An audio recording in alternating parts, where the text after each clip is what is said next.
Everyone has overlooked this, as there's still one player in particular in the league that is available, and the New York Rangers have interest. And we're going to break down how this could make sense for this Rangers team and the subsequent move that the Rangers would have to make this work to be cap compliant this season. We're going to break it all down in this episode of Rangers Digest. But before we do that, a quick reminder to hit that subscribe button. About 77% of you who watch these videos are not subscribed to the channel. So if you want to stay up to date with everything that's happening with your New York Rangers, go down below, hit that free subscribe button, because this channel is built for blue shirt fandom, and it's the place to be for all your daily New York Rangers content. But Brett, let's get right into it. There's still one player that remains unsigned that's actually a pretty big name out there in the NHL, and it looks like he's going to be signed at some point here coming up in the next few weeks. And the Rangers have an opportunity, I think, to sign him to either a PTO, a standard agreement, but there's going to have to be another move made, and I think it gets really interesting there. But let's jump right into it. This is an article from Nick Barden out of Toronto, because obviously the player is Matt Grzelcyk, and there was a lot made out of this in an interview with Darren Ferris, who is his agent. And Darren Ferris came out and said that his client, or one of his clients that remains unsigned, is talking to a lot of teams right now. He's definitely talking to Brad Treliving, and I do think that the New York Rangers do and should have interest in this player. Does it work? We'll get to that in a second. But of course, he didn't name the player, but if you go and look at, who's remaining in his clients, it's clearly Matt Grzelcyk that he's talking about, and Matt Grzelcyk is going to command quite a bit of money and probably some term as well. But, we'll definitely get into that. But off the bat right away here, do you think adding another defenseman makes sense? I think it could for this team, because Grzelcyk actually had a really good season last year. We'll get into all the advanced analytics and all of that. But does this player excite you at all? And I do think that the Rangers probably should have some interest and at least look at it. Yeah, Darius, the player is exciting, kind of shocking that he hasn't been signed yet. Today's actually the start of the NFL season, which means we are that much closer to the start of training camp, to the start of the hockey season. And this is a player coming off the best year of his career in terms of point production. Now, he has had some very good seasons in the NHL, and I understand he was playing with a bad Pittsburgh Penguins team, maybe was able to pad his stats a little bit, but this is still a player at age 31 that is very good, that is very productive, that does his job well. Although he has taken a step back in terms of his speed, I remember Grzelcyk being this fast, mobile, agile skater in the D zone, and still has that speed, doesn't have that elite speed that he used to have, but is still quick, is still smooth. This is a player that moves the puck, is a very good passer. I could see him, on a second power play unit as the quarterback. Obviously, Adam Fox is the unquestionable, undoubtedly first power play unit quarterback. But this is a player that you could insert possibly on that second power play unit, could stick him on the second pair as well. But if I follow the tidbits here from Chris Drury and what he seems to gravitate towards, it's not a player like Grzelcyk due to his stature. You look at him, he's an undersized defenseman standing about 5'9", 180 pounds. Now, the Rangers' smallest defenseman as it currently stands is Adam Fox, and he's basically 6 feet tall. Chris Drury doesn't draft defensemen usually that are under 6 feet tall. He tends to like his defensemen to be bigger, to be beefier. We've seen it in the draft. We saw a guy like Barnhill, who is just huge, who he drafted in the 3rd round. We see Gavrikov standing at his menacing stature and what he does on the ice. And if the Rangers didn't acquire a player, Darius, like Scott Morrow in that Keandre Miller deal, maybe it would make some more sense for the Rangers. You have to kick the tires on it, a talented player.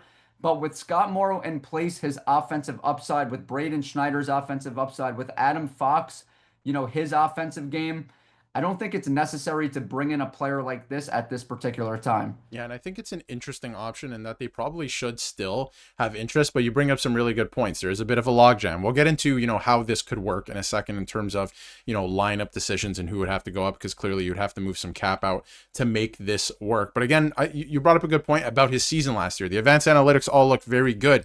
When you look at, point production last season, like you were mentioning, probably his best season in the NHL. He's playing on a really bad bad team.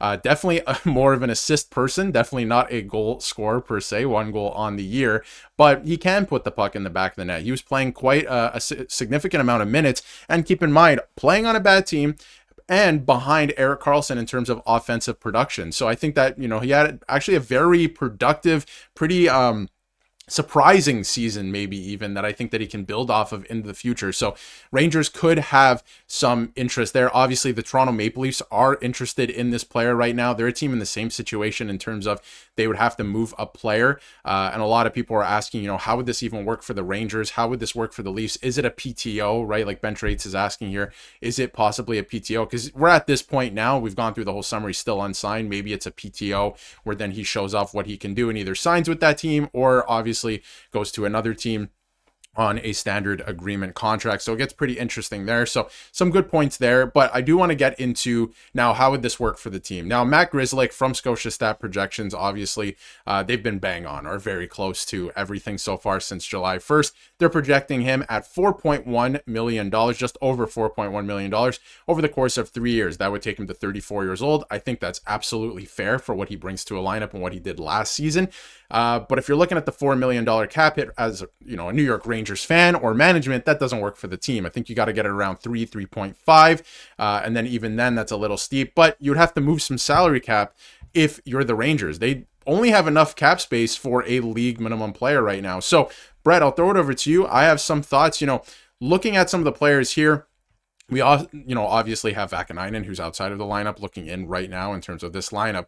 I see a person that you could trade. I think it would be very difficult to do that, but who would you move out of the lineup to make room for Matt Grzelcyk if you were to acquire him? Because again, it's someone that they could take a look at. Maybe it's a PTO. If he is playing well, maybe outplaying some other players, you're going to have to make a decision there, I think. Yeah, there's two players that stand out to me, Darius, and they're both actually on the second pair. You look at Carson Soucy and you look at Will Borgen. Now, trading Will Borgen to me would be a massive mistake. I like what Borgen brings to the table for the Blue Shirts. I like the way he's able to hit. I like the way he's able to block shots. We've seen him do it the past few seasons. But when it comes to Carson Soucy, this is a player that is not going to be easy to trade, Darius. We've been screaming for the Rangers to, make a move when it comes to Carson Soucy. They gave up a lot to get him. Yeah. Did not work out at the deadline. And, Chris Drury seems to believe that this player could bounce back. He's had some decent years prior to coming to the Rangers. So hopefully, he's able to revert back to that style. And, there is some evidence there that he could be a good defenseman. But what I saw, not only in the statistics, but from the eye test, this player didn't look engaged. This player, did not bring that physicality that Chris Drury was hoping for.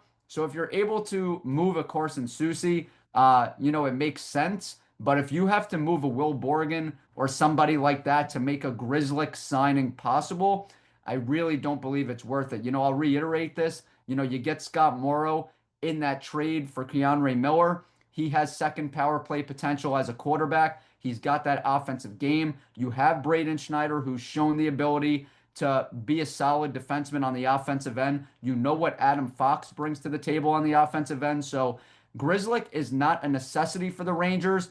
I understand he's a left shot defenseman, which makes it interesting. His speed, all that, his experience. But if you have to move a player like Will Borgen to make it happen, to make the cap work, I do not entertain that trade. No, I don't think you trade Will Borgen at this point. I can kind of see a vision for what Chris Drury is going with. Ultimately, I think it would be very difficult to make Matt Grzelcyk work. And like you said, maybe you stay away from a player like that, but it is definitely an interesting option. But I think, when you look at the defense pairings and Vakanainen on the outside looking in, I kind of get it. Gavrikov, Fox, that yin and yang, we've been talking about it all summer.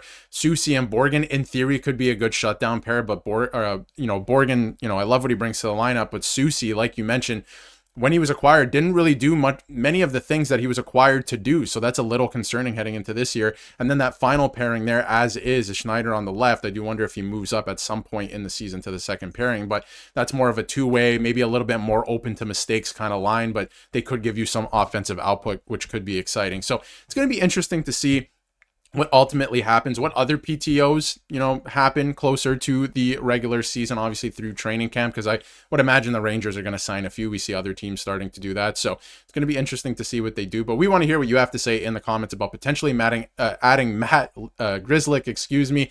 And if you would move anyone off the immediate roster, who would you move off the immediate roster to make that work? Or would you stand pat? I think that's probably the plan right now for Chris Drury, and maybe just add a few guys via PTOs like Connor Sheary, who we're going to talk about in another video, and another video coming up with some big updates. So stay tuned for that. Let us know how you feel in the comments. The conversation always continues there, as well as on X. You can find us in the description. Let us know how you feel. And if you haven't yet, hit that subscribe button so you can stay up to date with everything New York Rangers.